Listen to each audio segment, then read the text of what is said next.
MCU released the first Iron Man movie in 2008. From that day it kickstarted the Marvel Cinematic Universe, and we all know the end result in the form of Endgame. In this video we're going to rank the Iron Man villains, who he faced in his solo movies. Before we kick into the list, we post new contents every day. Make sure to hit the subscribe button so you won't miss our upcoming videos. Brandt and Savin, Iron Man 3.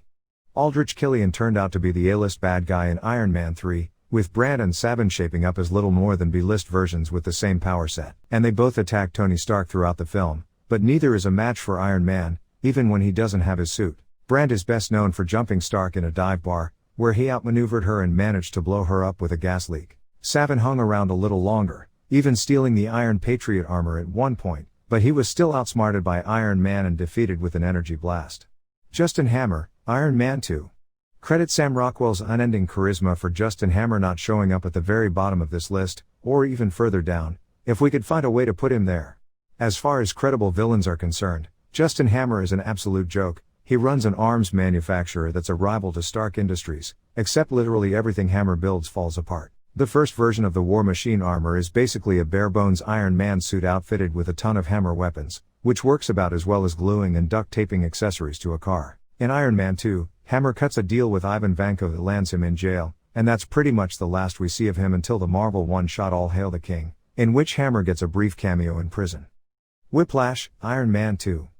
Mickey Rourke, rocking an Iron Man-style outfit with arc reactor-powered super whips. How could it go wrong? Sadly, in a lot of ways. Rourke's whiplash was one of many problems in the bloated, messy Iron Man 2. Despite some admittedly awesome action scenes along the way, seriously, most of his body is exposed while fighting. How is he so hard to defeat? Whiplash never feels all that intimidating, at least after that epic attack at the Monaco Grand Prix. He's motivated by a backstory involving the invention of the arc reactor technology. His father assisted the elder Stark in its creation, and teams up with the silly Justin Hammer, which only works to make him less terrifying, not to mention his odd obsession with that bird.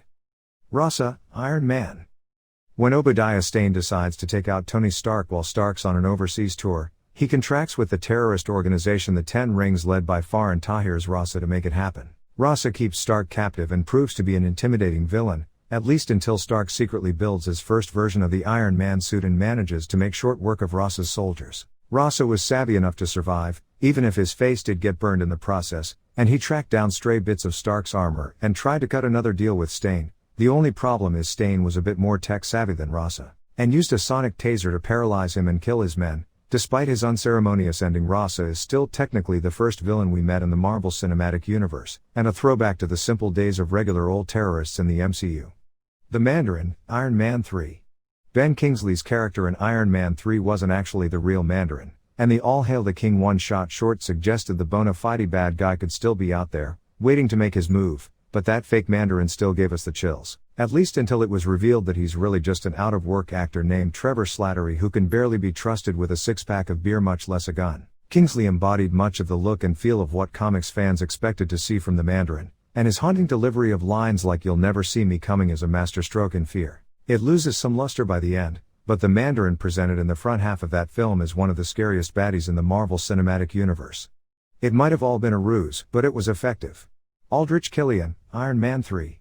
Iron Man 3 is one of the most polarizing movies in the Marvel Cinematic Universe, featuring an epic fake-out that reveals Guy Pearce's Aldrich Killian is actually the big bad behind a mysterious rash of bombings and terrorist attacks sweeping the globe. His secret weapon is Extremis, a versatile technology that first showed up in the Iron Man comics and is reimagined here as a way to superheat one's body and literally regrow limbs. Killian uses it to turn himself into a living weapon, capable of slashing through the most advanced Iron Man suits with his bare hands like they're made of nothing more than hot butter. His particular skill set makes for one of the most technically ambitious fight scenes in the MCU, with dozens of armored suits flying around and getting sliced to pieces by Killian. It's sometimes hard to believe any villain can truly go toe-to-toe with Tony Stark, but Killian made one heck of a run.